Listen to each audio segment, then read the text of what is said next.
Halo adik-adik, Assalamualaikum warahmatullahi wabarakatuh. Jumpa lagi dengan saya dalam channel Fisika. Kali ini kita akan membahas tentang rotasi dan kesetimbangan benda tegar. Jadi di sini yang dimaksud dengan benda tegar adalah benda yang bentuknya tidak akan berubah walaupun dikenai gaya. Kemudian yang dinamakan gerak rotasi adalah gerak dengan lintasan berbentuk lingkaran. Jadi ketika adik-adik menemukan gerak benda yang bentuknya menyerupai lingkaran, maka disebut gerak rotasi. Di sini ada beberapa besaran yang ada dalam gerak rotasi, di antaranya periode dan juga frekuensi. Periode diartikan waktu tempuh untuk satu kali putaran atau perbandingan antara waktu dengan N itu adalah jumlah putaran. Sedangkan frekuensi ini diartikan banyaknya putaran dalam satu detik atau perbandingan antara jumlah putaran dengan waktu tempuhnya. Selanjutnya ada besaran yang dinamakan kecepatan sudut. Kecepatan sudut diartikan sebagai sudut yang ditempuh tiap satuan waktu. Atau bisa juga dirumuskan omega sama dengan 2pi dikalikan F. F itu adalah frekuensi atau bisa juga diartikan 2pi per T. Hubungan antara laju linier dengan kecepatan sudut adalah V sama dengan omega dikalikan dengan R. Jadi ketika misalkan ada sebuah benda yang bergerak melingkar, sebut saja suatu roda ya di sini ya. Nah, ketika dia bergerak melingkar atau berotasi, roda tersebut berpindah dari awalnya di titik A, kemudian dia akan pindah ke titik B. Nah, kecepatan benda itu berotasi atau berputar dinamakan omega atau kecepatan sudut. Nah, ketika si roda ini berpindah dari awalnya dia berada di A, kemudian sampai di titik B, ini adalah kecepatan linear. Jadi, omega itu adalah kecepatan pada gerak rotasi, sedangkan P-nya kecepatan pada gerak linear atau gerak lurus. Kemudian, ada beberapa rumusan yang berlaku untuk hubungan antar roda. Yang pertama, jika rodanya tidak berada pada satu sumbu, tuh ya, nanti ada yang dihubungkan dengan rantai atau bersinggungan. Maka ketika terjadi seperti ini ya, maka besaran yang sama adalah kecepatan linear atau bisa dijabarkan karena V itu adalah omega dikalikan R, bisa juga dituliskan omega R sama dengan omega R. Nah, untuk gerak benda yang satu sumbu atau satu poros, maka yang sama adalah kecepatan sudut atau omeganya. Bisa juga dituliskan V per R dan V per R. Contoh soal yang pertama dari SBMPTN tahun 2016. Jari-jari roda gigi depan atau R1 dekat dengan pedal pada sepeda selalu lebih besar daripada roda gigi belakangnya. R2 ya jari-jarinya. Jika roda gigi depan dikayu dengan besar kecepatan sudut omega 1 dan jari-jari roda belakangnya adalah R, maka kelajuan sepedanya adalah V. Jika roda belakang diganti dengan roda yang memiliki jari-jari 3R per 2 sementara R1, R2, dan omega 1 dibuat tetap, maka kelajuan sepeda sekarang menjadi berapa? Nah, di sini sudah saya gambarkan ya, Dik ya, hubungan antara roda gigi depan pada sepeda dengan roda gigi belakang dan juga hubungan dengan roda belakang sepedanya. Mula-mula kita rumuskan terlebih dahulu hubungan antara roda gigi depan dengan roda gigi belakang. Karena roda gigi depan dan roda gigi belakang ini tidak satu sumbu, jadi yang sama adalah V-nya. V itu adalah kecepatan linear. V1 sama dengan V2. Yang mana V1 ini bisa dijabarkan omega 1 dikalikan dengan R1. Kemudian untuk V2 bisa dijabarkan menjadi omega 2 dikalikan dengan R2. Nah, maka nanti omega 2-nya sama dengan omega 1 R1 dibagi dengan R2. Selanjutnya kita rumuskan hubungan antara gigi belakang dan roda belakang sepeda. Antara roda gigi belakang dengan roda sepeda di sini terletak pada satu sumbu atau satu poros. Yang sama adalah omeganya. Jadi nanti kita punya omega 2 sama dengan omega roda belakang sepeda. Nah, di sini omega 2 sudah kita rumuskan ya, besarnya adalah omega 1 dikalikan R1 dibagi dengan R2. Sedangkan omega roda belakang sepeda bisa dicari menggunakan persamaan V dibagi dengan jari-jari roda belakang sepeda atau R. Jadi awalnya ini ketika R1 masih roda gigi depannya jari-jarinya masih R1, kemudian roda gigi belakangnya juga masih R2, maka kecepatannya adalah V. Jadi nanti kita bisa tuliskan V itu sama dengan omega 1 R1 per R2 dikalikan dengan R. Nah, kemudian di sini diminta jari-jarinya berubah menjadi 3R per 2. Maka V aksen sama dengan omega 1 R1 per R2, R-nya saya ganti menjadi 3R per 2. Maka variabel ini adalah V ya, maka nanti V aksen menjadi 3 per 2 V. Kecepatannya menjadi 3 per 2 dari kecepatan awal. Jawabannya adalah D.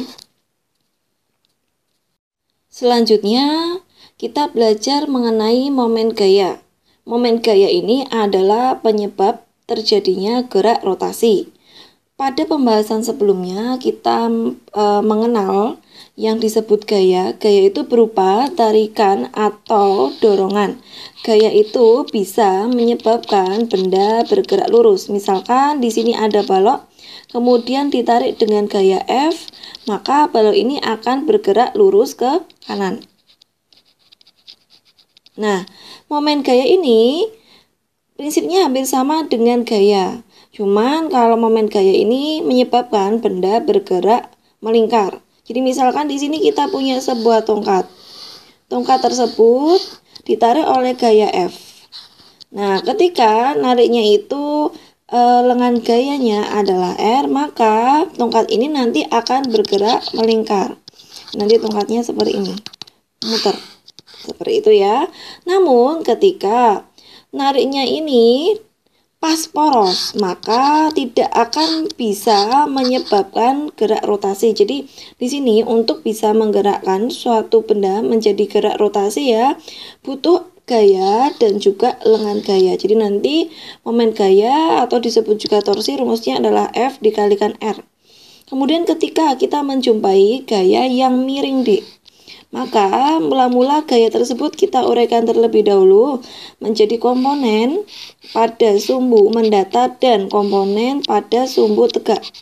Untuk komponen pada sumbu mendatar kita gunakan F cos theta karena gaya tersebut berada di samping sudut. Samping itu cos ya, cos itu samping bagi miring.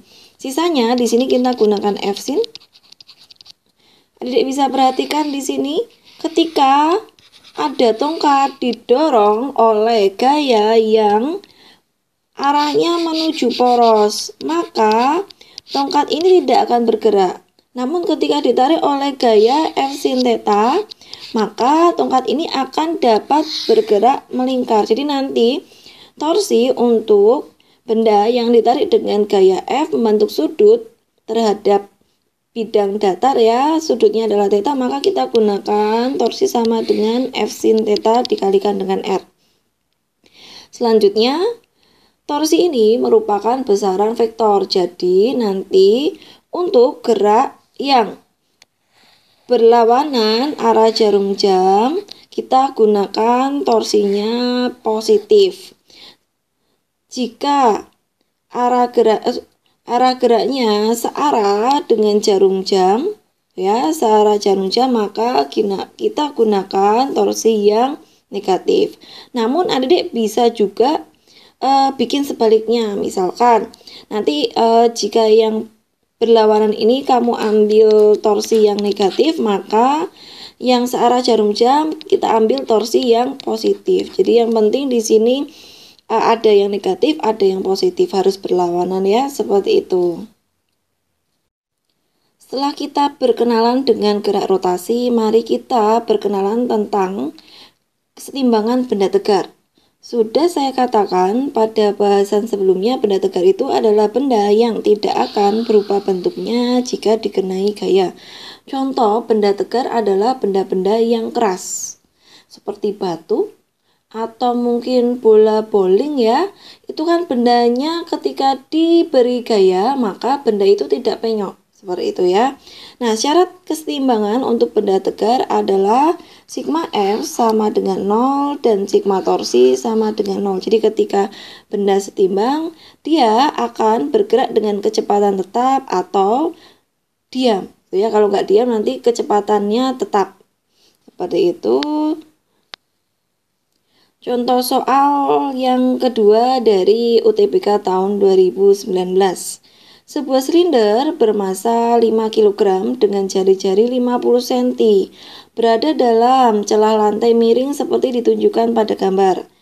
Sudut kemiringan salah satu sisi lantai adalah theta, di mana tangan theta adalah 3/4. Kita uraikan terlebih dahulu, tangan itu adalah perbandingan antara sisi bagian depan dibagi dengan samping. Maka sisi miringnya adalah 5. Karena tangannya adalah 3/4, kalau digambar seperti ini, maka untuk mencari sinnya kita gunakan perbandingan antara bagian depan dibagi dengan bagian miringnya. Untuk cos tetanya adalah perbandingan antara samping dibagi dengan miring.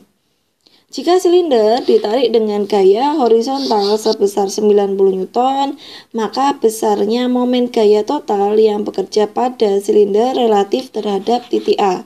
Jadi nanti kita gunakan titik A di sini sebagai porosnya. Nah, di sini ada gambar yang lebih besar.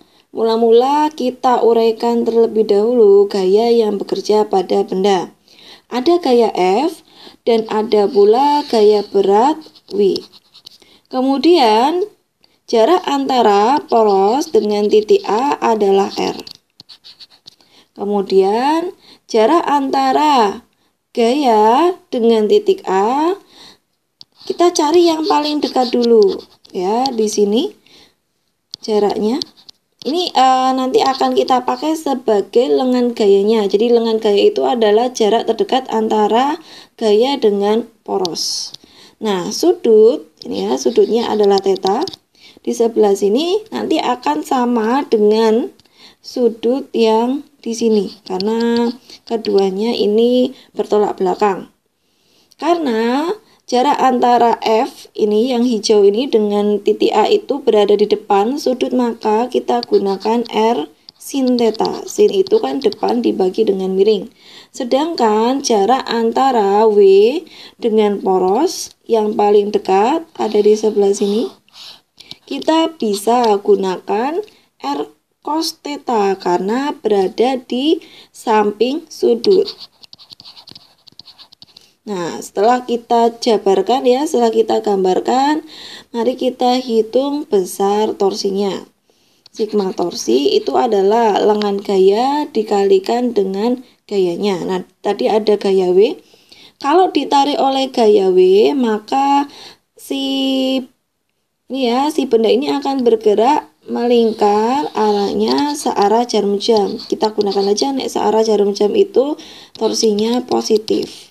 Jadi nanti kita tulis di sini W dikalikan dengan R cos theta. Sedangkan ketika ditarik oleh F ini ya, si benda ini akan bergerak melingkar atau rotasi. Arahnya berlawanan arah jarum jam. Jadi nanti saya gunakan torsinya negatif.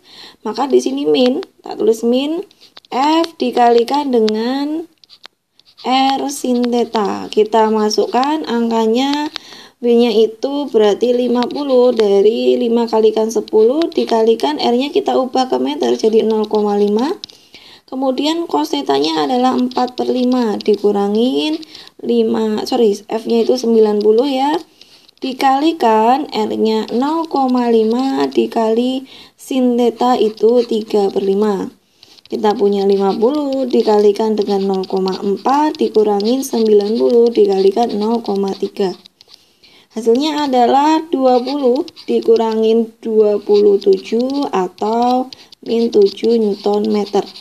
Nah, ketemunya min. Min ini artinya gerak benda itu berlawanan arah jarum jam. Terusnya ketemunya negatif ya. Jadi jawabannya yang E. Contoh soal ketiga dari SBMPTN tahun 2014. Batang homogen panjangnya adalah L dan masanya M besar disusun dalam sistem seperti pada gambar. Mula-mula kita gambar terlebih dahulu beberapa gaya yang bekerja pada sistem. Di antaranya terdapat gaya berat yang bekerja pada beban. Persamaannya adalah M dikalikan G. Kemudian terdapat gaya berat yang bekerja pada batang. Letak gaya berat yang bekerja pada batang terdapat konsentrasinya terdapat pada pusat massa batang, yaitu di tengah-tengah. Jadi karena panjang batang adalah L, maka pusat massanya ada di setengah L atau L/2. Besar gaya berat yang bekerja pada batang adalah M dikalikan G. Kemudian jarak antara berat si batang ini ada dengan poros adalah sisanya ya di sini ya, karena panjang dari ujung gitu ya, dari tepi hingga tengah ini adalah 3L/4, maka jarak antara M besar kali G ini gaya berat si batang dengan poros adalah sisanya, yaitu L/4. Setelah ini kita cari ya massa beban M menggunakan persamaan sigma torsi sama dengan 0 dengan poros di sini di titik A. Titik A. Nah, di sini terdapat dua gaya yaitu M besar kali G dengan M kecil kalikan G. Ketika batang ini tertarik oleh gaya berat batang, maka batang akan bergerak rotasi dengan arah searah dengan jarum jam. Jadi nanti torsinya positif.